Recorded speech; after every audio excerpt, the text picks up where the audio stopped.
Alright, ladies and gentlemen, Fab's in the house. And today I'm in the house with this beauty right over here. This is the Shirogorov Southard collaboration, Russian flipping Tanto. And we're gonna analyze the look, the sound, and the feel of this bad boy. But first of all, let me say a huge thank you to my buddy Guillaume for sending this guy along and for me to be able to share this experience with you. So let's see, this is not a small knife whatsoever, because check it out. The overall length of the Russian flipping Tanto is 9.17 inches with a 3.94 inch long blade.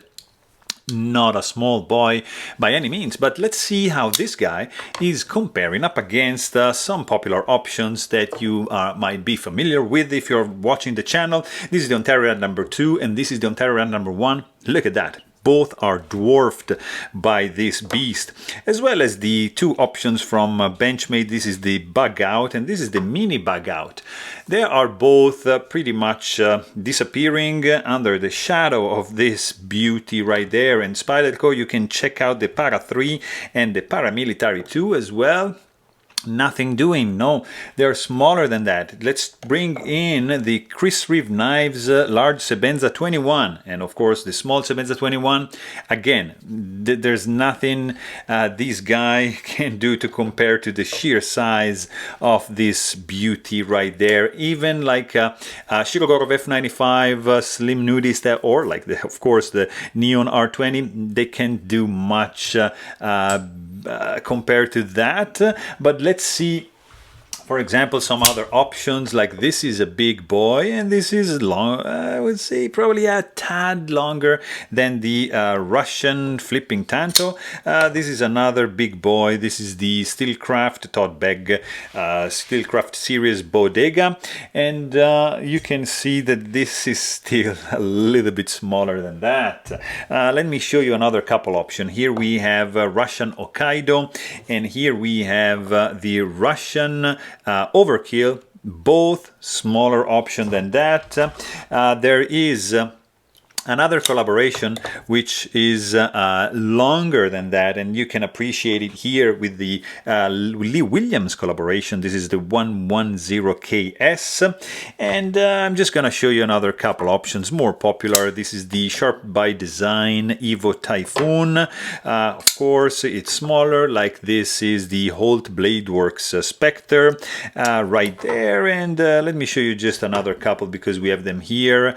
Alliance Design Slim Mini Pickens, and I don't know, something small just to show you. Giant Mouse GM6, another couple of popular options just because I like them.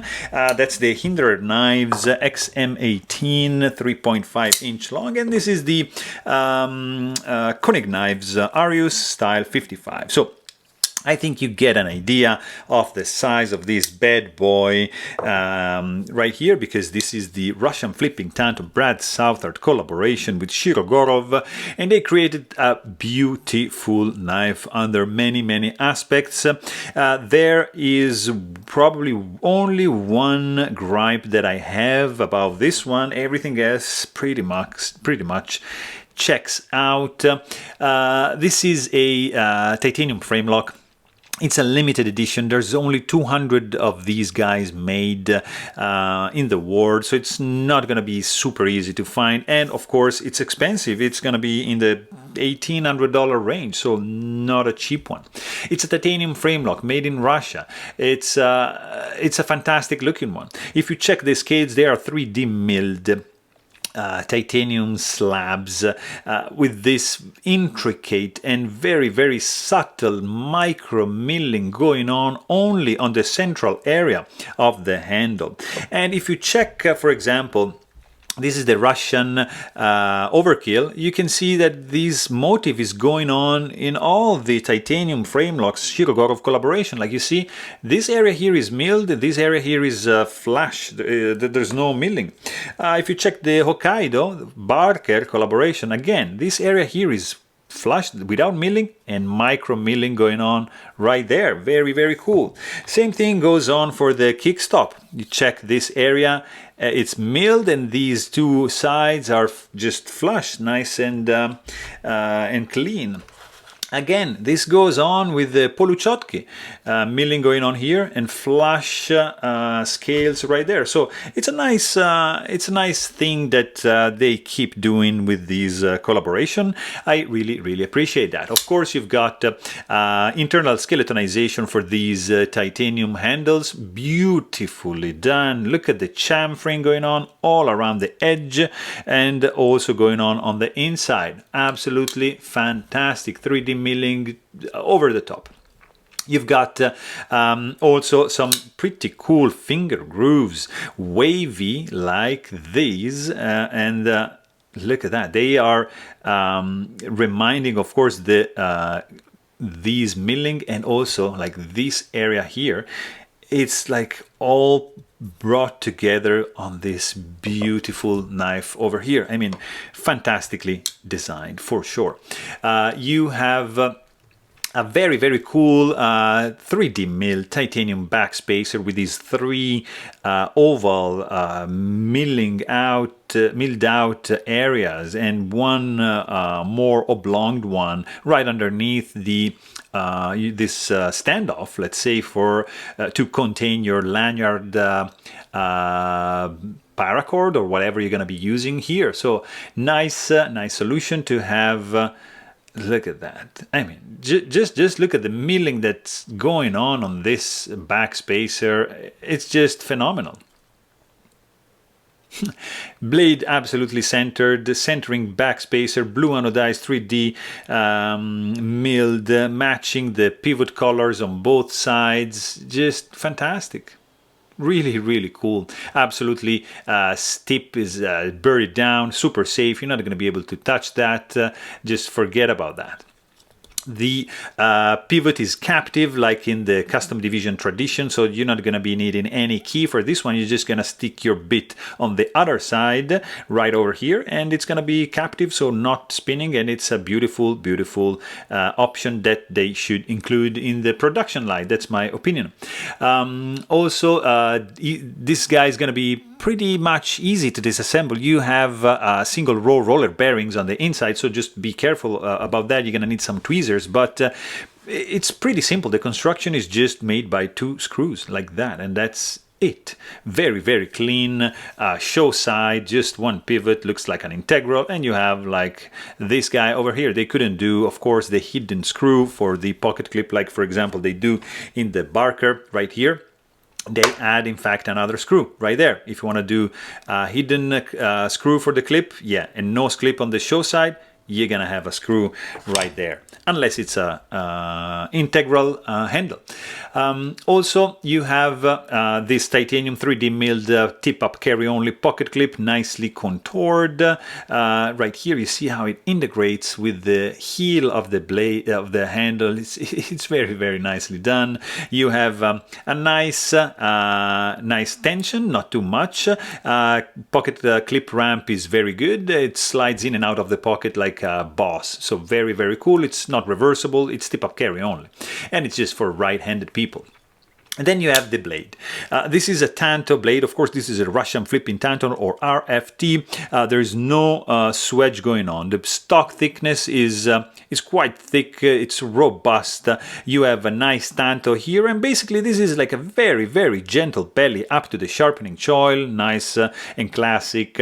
Shirogorov plunge grind, flat grind for the primary bevel, stone washed, one tone finish only, chamfered, flipper tab, very unobtrusive, very low profile, and this is probably one of my nitpick. I mean, it's beautiful looking, it's fantastic, it looks great. It also functions very nice, but if you try to do like a push button, it's like hard to do.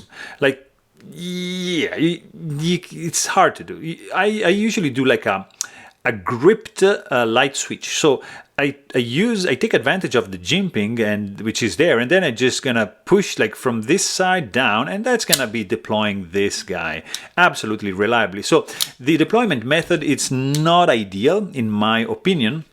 It's not, there's a learning curve, let's say. Once you get it, it's just gonna deploy fantastically, but it's probably not for everyone. I can see some criticism being raised because of this flipper tab, but it's if you learn how to do it, you're gonna be able to deploy it effortlessly with no issues at all, and reliably. So that's the important part. Also, the blade length, we said it's 3.94 inches long in Tanto M390. Goodness, sterile looking blade, nothing is going on, and I love it. It's a beautiful thing that they didn't stick any logo, any writing. I'm a fan of sterile looking blade. You have, of course, like an absolutely symmetrical grind on both sides. You don't see any imperfection. There is a lack of jimping here, but it's just the nature of this beautiful beast. The only jimping you're gonna see is on the flipper tab. The sound also this guy makes,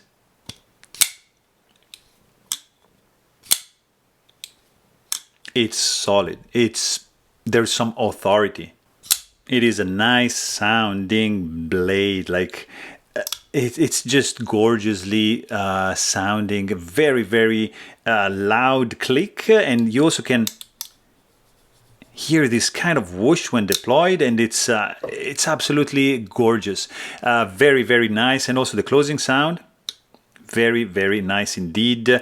You can still like be able to use like the left hand to deploy it, and actually it's very, very satisfactory. I don't know why, but this is one of the few knives that I'm able to open it with the left hand absolutely nicely.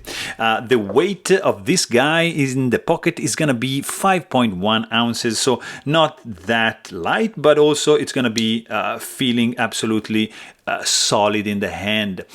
You have no hot spots in the hand when just squeezing this boy down. Like, it's just fantastically designed. Finger grooves, it's gonna feel it like all one piece in your hand. Great grip. Easily reversible grip. You can just feel that this guy is just meant to stay in your hand. Absolutely great ergos right here. Not many options to choke it up because there's no finger groove and there's no jimping going on here, but still it's great. There's with these finger grooves, it's not gonna go anywhere. It's a little bit on the slippery side because there's not much texture going on, but fit and finish, it's stellar. I mean, it's absolutely well put together, no gaps, no misalignment, everything is flush, there's no rattling when shaken. It's just gorgeously good. You can not feel any blade play, no finger sore when you disengage the lock bar. There's maybe I would have preferred a little bit more area here to disengage the lock bar, but it's fine. You have the clip that is built with the right tension to it. It's not going to be tricky to put in and out of your pocket. So very good system right there. This guy also is running on single row roller bearing system. So that's why the action is this smooth. It's absolutely gorgeous, really smooth indeed. It closes like a boss. You can open it super smoothly. It closes like this, guys. It's just fantastic. You can fail it because like this, you see the detent, it's easily failable if you just do like a push button, like a control push button, but of course just do like that and it's gonna be deploying reliably because of the nature of the beast. I mean, it's normal. You just I pretty much can fail any knife if I want, and I can 100% deploy them if I want to. Also, this guy over here is not a cheap one because the price is going to be around $1,800, so it's not that cheap. There's a couple of areas that I would have preferred, like differently designed, like for example the flipper tab, maybe a little bit more area here to be able to easily disengage the lock bar, but beside that, this is a great knife. It looks fantastically badass. It feels absolutely astounding in the hand, and the sounds also very good. So there you have it. Hope you guys enjoyed this video. Please don't forget to subscribe, and thanks for watching. Stay tuned.